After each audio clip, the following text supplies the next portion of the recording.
வணக்கம். மேல பாக்குற அந்த பிரம்மாண்டமான பிரபஞ்சத்துக்கும் நம்ம உடம்புக்கும் ஒரு பெரிய கனெக்ஷன் இருக்குன்னு சொன்னா நம்புவீங்களா? கேக்குறதுக்கே கொஞ்சம் ஆச்சரியமா இருக்குல்ல.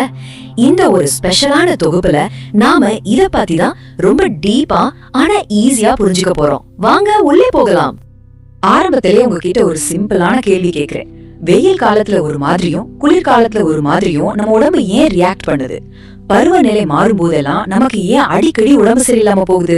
காலையில ரொம்ப சுறுசுறுப்பா இருக்கிற நாம நைட் நேரத்துல ஏன் அப்படியே டயர்ட் ஆகிடுறோம்? இன்னைக்காவது யோசிச்சிருக்கீங்களா? இதுக்கெல்லாம் முக்கிய காரணம் இயற்கைக்கும் நமக்குமான அந்த கண்ணுக்கு தெரியாத பிணைப்பு தான். தமிழ்ல ரொம்பவே ஆழமான ஒரு பழமையான பழமொழி ஒண்ணு இருக்கு. அண்டத்தில் உள்ளது பிண்டத்திலும் உள்ளது அப்படின்னு சொல்லுவாங்க. அதாவது இந்த பெரிய பிரபஞ்சம் எந்த பஞ்ச பூதங்களால ஆக்கப்பட்டிருக்கோ அதே 5 விஷயங்களாலதான் நம்ம உடம்பும் உருவாக்கப்பட்டிருக்கு. நாம வேற இந்த இயற்கை வேற கிடையாதுங்க. ரெண்டும் ஒண்ணுதான். நாம இந்த இயற்கையோட ஒரு பிரிக்க முடியாத அங்கம். இப்போ நீங்க பாக்குற இந்த இமேஜ் அது எவ்வளவு அருமையா வளர்க்குதுன்னு பாருங்க. பிரபஞ்சத்துல நடக்கிற ஒவ்வொரு சின்ன பருவநிலை மாற்றமும் நம்ம உடம்புல அப்படியே ஒரு மிரர் மாதிரி எதிரொலிக்கும். இந்த மாற்றங்களை புரிஞ்சுக்காம இயற்கைக்கு முரணா நமக்கு சம்பந்தம் இல்லாத லைஃப் ஸ்டைல நம்ம ஃபாலோ பண்ணும் போதுதான் நமக்கு நோய்களே வருது. நம்ம உடம்போட மொழிய நம்ம கொஞ்சம் காது கொடுத்து கேட்க பழகணும். சரி, அடுத்ததா பகுதி 1, பஞ்சபூதங்களின் ரகசியம். இது என்னன்னு பாப்போம். இந்த பெரிய பிரபஞ்சத்துல இருந்து கொஞ்சம் உள்ள வந்து நம்ம அன்றாட உணர்வுகளுக்கும் இந்த பஞ்சபூதங்களுக்கும் என்ன சம்பந்தம்னு பாப்போம். ஒவ்வொரு மூலகமும் நம்ம உடம்புல ஒவ்வொரு உணர்வை கண்ட்ரோல் பண்ணுது. இப்போ ஆகாயம் அல்லது உட்மூலகம் அப்படிங்கிறது நம்ம கோபத்தோட சம்பந்தப்பட்டது. நீர் மூலகம் பயத்தோடையும் நெருப்பு மகிழ்ச்சியோடையும் கனெக்ட் ஆயிருக்கு. அதே மாதிரி காற்று அல்லது மெட்டல் அப்படிங்கிற மூலகம் துக்கம் அல்லது கவலையை குறிக்குது. இதுல இருந்து என்ன தெரியுது? நம்ம உணர்வுகள் வெறும் மனசு சம்பந்தப்பட்டது மட்டும் இல்ல, நம்ம உடம்பின் பஞ்சபூத மூலகங்கள் சம்பந்தப்பட்டது. இதுல குறிப்பா ஆகாயம் அதாவது உட்மூலகத்தை பத்தி பார்க்கலாம். பஞ்சபூதங்கள்லயே இதுதான் ரொம்ப பெருசு, பறந்து விரிந்தது. நம்ம உடம்ப பாதுகாக்கிற இம்யூனிட்டி, நம்ம கண்களின் ஆரோக்கியம், வசந்த காலம், அப்புறம் பச்சை நிறம், இது எல்லாமே இந்த ஆகாய மூலகத்தோட அம்சங்கள் தான். அதிகமா கோபம் வரும்போது கண்ணு சிவக்குது இல்லையா? அதுக்கு காரணம் இந்த மூலகத்தோட நேரடி தொடர்பு தான். அடுத்ததா நாம பார்க்க போறது காற்று அல்லது மெட்டல் மூலகம். இதுதான் நம்மளோட உயிர் மூச்சு. ரொம்ப வேகமா பயணிக்கக்கூடிய மூலகம் இதுதான். இது நம்மளோட நுரையீரல், நம்மளோட விவேகம் ரொம்ப பெர்ஃபெக்ட்டா ஒரு வேலையை செய்யுது. இதுக்கெல்லாம் காரணம் மூச்சு பயிற்சி பண்றது மூலமாவும் தியானம் பண்றது மூலமாவும் இந்த மூலகத்தை நாம சூப்பரா பேலன்ஸ் பண்ண முடியும். ஏன்னா மூச்சு சீரானா மனசும் சீராகும். பகுதி 2, உறுப்புகளின் கடிகாரம். இது ரொம்பவே இன்ட்ரெஸ்டிங்கான ஒரு கான்செப்ட். சூரியனும் சந்திரனும் எப்படி ஒரு குறிப்பிட்ட நேரத்துல உதிச்சு மறையுதோ அதே மாதிரி நம்ம உடம்புல இருக்கிற ஒவ்வொரு உறுப்புக்கும் ஒரு பெர்ஃபெக்ட் டைம் டேபிள் இருக்குங்க. அதிகாலை 3 மணில இருந்து 5 மணி வரைக்கும் நம்ம நுரையீரல் ரொம்ப ஆக்டிவா இருக்கும். அப்புறம் 5ல இருந்து 7 பெருங்குடல் நேரம், காலை 7ல இருந்து 9 வயிறு, 9ல இருந்து 11 மண்ணீரல்னு ஒவ்வொரு உறுப்பும் 24 மணி நேரத்துல ஒரு குறிப்பிட்ட டைம்ல தான் அதோட ஃபுல் எனர்ஜியோட வேலை செய்யும்.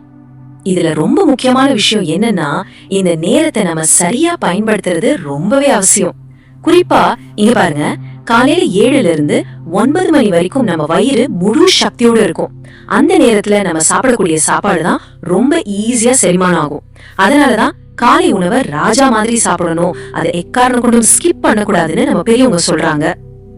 அதே மாதிரி மதியம் 3 மணில இருந்து நைட் வரைக்கும் இந்த சுழற்சி தொடரும்.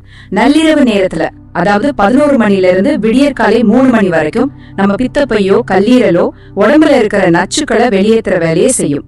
சிம்பிளா சொல்லணும்னா உடம்ப டீடாக்ஸ் பண்ணும். அதனாலதான் அந்த நேரத்துல நம்ம கண்டிப்பா ஆழ்ந்த தூக்கத்துல இருக்கணும். தூக்கம் கேட்டா கண்டிப்பா ஆரோக்கியம் கெடும். பகுதி 3, அக்குபங்க்சர் பார்வை. இவ்வளவு நேரம் நாம பார்த்த இந்த உடம்பின் தத்துவத்தை அக்குபங்க்சர் எப்படி பயன்படுத்துது தெரியுமா? அக்குபங்க்சர் அப்படிங்கிறது நோயாளிகளுக்கு ஊசி போடுறது மட்டும் கிடையாதுங்க. அது நம்ம உடம்போட ஒவ்வொரு செயல்பாடு, நம்மளோட மனப்பான்மை, நாம விரும்பி சாப்பிடுற உணவு, நமக்கு பிடிச்சது பிடிக்காதது, நம்மளோட கோபம் சந்தோஷம்னு ஒவ்வொரு உணர்வுலயும் கலந்து இருக்கு. சுருக்கமா சொல்ல போனா இது வெறும் ஒரு ட்ரீட்மெண்ட் முறை இல்ல, இது ஒரு அழகான வாழ்க்கை முறை. அக்குபங்க்சர்ல புள்ளிகளை கணக்கிட சுன் அப்படிங்கிற ஒரு அளவீடு முறைய பயன்படுத்துவாங்க. இதுல என்ன ஒரு ஆச்சரியமான விஷயம்னா, நோயாளியோட கைகளை வச்சுதான் அளவுகளை குறிப்பாங்க. அதாவது உங்க உடம்புக்கு உங்க விரல்கள் தான் அளவு. ஒவ்வொருத்தரும் தனித்துவம் வாய்ந்தவங்க அப்படிங்கறத ஏத்துக்கிற எவ்வளவு ஒரு சிறப்பான அணுகுமுறைன்னு நீங்களே பாருங்க. இப்போ வழக்கமான மருத்துவ முறைகள்ல ஒரு நோயை கண்டுபிடிக்க நமக்கு ஏகப்பட்ட கருவிகளும் லேப் டெஸ்டுகளும் தேவைப்படும் இல்லையா? ஆனா அக்குபங்சர்ல எந்த உபகரணமும் தேவையில்லை. நமக்குள்ள இருக்கிற குறைபாடுகளை நமக்குள்ளேயே கண்டுபிடிச்சு குணப்படுத்துறதுதான் இதோட கோர் கான்செப்ட். இது எந்த சைடு எஃபெக்டும் இல்லாம இயற்கை வழியில உடம்பு சரி செய்யற ஒரு கலை. அதே மாதிரி நாடி பிடித்து பார்ப்பதற்குன்னு ஒரு பெர்ஃபெக்ட் நேரம் இருக்கு. தூக்கத்துல இருந்து நாம முழிக்கும் போது, அதாவது இன் தன்மையில இருந்து யாங் தன்மைக்கு உடம்பு மாறும் போதுதான் நாடி ரொம்ப துல்லியமா அதோட எனர்ஜிய காட்டும். குறிப்பா நம்ம மணிக்கட்டுல இருக்கிற நுரையீரல் சக்தி பாதையில இது ரொம்ப ரொம்ப தெளிவா தெரியும். பகுதி 4, உன்னுள் இருக்கும் மருத்துவர். உண்மையான ஆரோக்கியம் அப்படிங்கறது எந்த மெடிக்கல் ஷாப்ல இருந்தோ நாம வெளியில இருந்து காசு கொடுத்து வாங்க முடியாதுங்க.